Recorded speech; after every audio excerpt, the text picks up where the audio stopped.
नमस्कार मित्रमैत्रिणींनो, माता बहिणींनो, शेतकरी बांधवांनो, सामाजिक कार्य म्हणजे सोशल वर्क या यूट्यूब चॅनलमध्ये आपल्या सर्वांचं सहर्ष स्वागत आहे।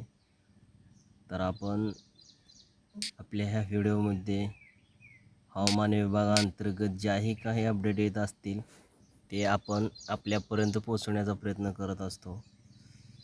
तर आपल्या चॅनलमध्ये आपण नवीन असाल तर आपल्या चॅनलला प्लीज सबस्क्राईब करा आणि आपले व्हिडिओ आपल्या इतर मित्रमैत्रिणींना शेअर करत जा, जेणेकरून आपल्या महाराष्ट्र शासनाच्या किंवा राज्य शासनाच्या, केंद्र शासनाच्या ज्या काही योजना असतील ते आम्ही आपल्या व्हिडिओच्या माध्यमातून आपल्यापर्यंत पोहोचवण्याचा प्रयत्न करत असतो।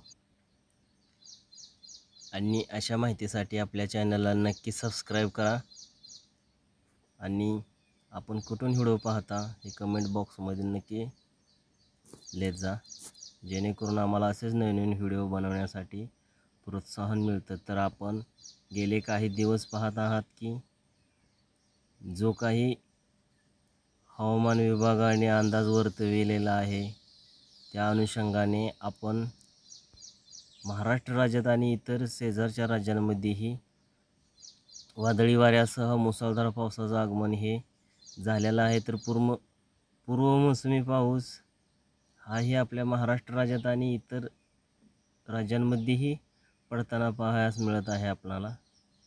तर सर्वप्रथम आपण आपल्या महाराष्ट्र राज्यामध्ये कोणत्या भागात हवामान कसं राहणार आहे त्या अनुषंगाने आपण हा व्हिडिओ बनवित आहोत। तर आपण महाराष्ट्र राज्यातील मुंबई, नाशिक, नांदेड, हैदराबाद, कोल्हापूर, हुबली, बल्लारी जो भाग आहे तर त्या भागामध्ये आपण बघू शकता ढगांच्या गर्दी होताना आपल्याला पाहावयास मिळत आहे। विजांच्या कडकडाटासह मुसळधार पाऊस हा चालू आहे आणि पुढेही काही ठिकाणी विजांच्या कडकडाटासह मुसळधार पाऊस हा होणार आहे। तर शेतकरी बांधवांचे आपल्या काही शेतीचे मशागतीचे कामं राहिले असतील तर ते करून घेणं गरजेचं आहे। तर काही शेतकऱ्यांनी शेतीतील मशागतीची कामं हे करून घेतलेले आहे। तर आपण बघू शकता अंदमान निकोबारकडून हा जो सर्कल तयार झालेला आहे तो विजांच्या कडकडाटासह महाराष्ट्राच्या दिशेने, केरळच्या दिशेने ही ढगांचं जे आगमन आहे ते होताना दिसत आहे। तर मान्सून ही महाराष्ट्राच्या, केरळच्या खूप जवळ आलेला आहे। तर काही दिवसांमध्ये आपल्या पूर्ण महाराष्ट्रासह भारतामध्ये आगमन होणार असून जो अरबी समुद्रामधील जो भाग आहे ते क्षेत्र निर्माण झालेलं आहे तर तेही आपण बघू शकता। तर त्याचाही महाराष्ट्र राज्यातील काही जिल्ह्यांमध्ये, तालुक्यांमध्ये वादळी वाऱ्यासह मुसळधार पाऊस हा होत आहे। आणि आपण बघू शकता जे अरबी समुद्राकडून वाहणारे वारे आहे ते मुंबई, कोल्हापूर ह्या दिशेने महाराष्ट्रात ढगांचे आगमन होताना दिसत आहे। तर अंदमान निकोबारकडून जे येणारे वारे आहे ते आपण बघू शकता भुवनेश्वर, विशाखापट्टणम आणि केरळच्या खालील भाग जो आहे त्या दिशेने येताना आपल्याला पाहावयास मिळत आहे। तर अरबी समुद्रामध्ये जे चक्रवात वारे आहे आणि त्याचा जो सर्कल तयार झालेला आहे तोही महाराष्ट्र दिशेने येण्याची शक्यता आहे असा हवामान विभागाचा अंदाज आहे। आणि आपण बघू शकता अंदमान निकोबारकडे जे सर्कल तयार झालेला आहे आणि त्याचा जो बाष्पीभवनाचा जो वेग आहे तोही आपण लक्षात घेता हा महाराष्ट्रासाठी मोसमी पावसाचा अंदाज आहे। तो अतिशय जलद गतीने येण्याचा आहे आणि त्याचाच परिणाम का होईना हा महाराष्ट्रात दिसून येत आहे आणि महाराष्ट्रातील आजूबाजूच्या राज्यांमध्येही आपल्याला पाहावयास मिळत आहे। तर आपण गेले काही दिवस आपल्या शेतकरी बांधवांसाठी असे नवीन व्हिडिओ टाकताना आपण आपल्या शेतकरी बांधवांचे काही मशागतीचे कामं असतील, काही पिकं असतील, काही फळबागा असतील, तर त्या नुकसान होऊ नये त्याचे.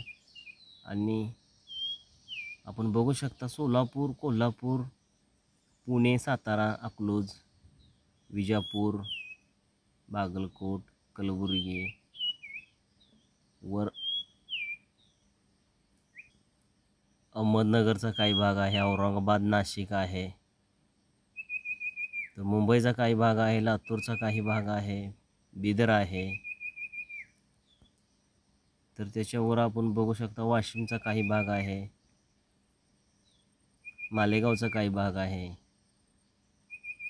नंदुरबारचा काही भाग आहे, तर जळगावचा काही भाग आहे. ह्या भागामध्ये आपण बघू शकता ढगांची दाटी होताना आपल्याला पाहावयास मिळत आहे. तर त्या भागामध्ये वादळी वाऱ्यासह मुसळधार पाऊस, तर काही ठिकाणी रिमझिम स्वरूपाचा का होईना पाऊस पडणार आहे. तर आपण हुबलीचा जो भाग बघणार आहोत, तर त्या भागामध्ये आपल्याला बघू शकता रेड अलर्ट जारी केलेला आहे महाराष्ट्रातील काही तालुक्यांमध्ये. तर ह्या ठिकाणीही वादळी वाऱ्यासह मुसळधार पाऊस पडणार आहे. तर विजापूर असेल, सांगली, सातारा जो भाग आहे, अकलूजचा, सोलापूरचा काही भाग आहे, रत्नागिरीचा काही भाग आहे, पणजीचा काही भाग आहे, त्या ठिकाणीही मुसळधार पाऊस वादळी वाऱ्यासह होणार आहे. तर त्यासाठी आपण शेतकरी बांधवांनी वादळी वाऱ्याच्या पावसामध्ये किंवा झाडाखाली इलेक्ट्रिक पोल असतील त्याच्या आजूबाजूला आपण वावरताना काळजी घ्यावी. तर आपल्या अशाच नवनवीन व्हिडिओच्या माध्यमातून आपण राज्य शासनाच्या, केंद्र शासनाच्या, हवामान विभागाच्या अपडेट आणि न्यूज आपल्यापर्यंत पोहोचवण्याचा आपण सामाजिक कार्य म्हणजे सोशल वर्क ह्या यूट्यूब चॅनलच्या माध्यमातून आपण करत असतो. आणि आपण नवीन असाल तर आपल्या चॅनलला प्लीज सबस्क्राईब करा, शेअर करा आणि असेच नवीन व्हिडिओ पाहण्यासाठी आपल्या चॅनलला फॉलो करा. तर धन्यवाद मित्रांनो.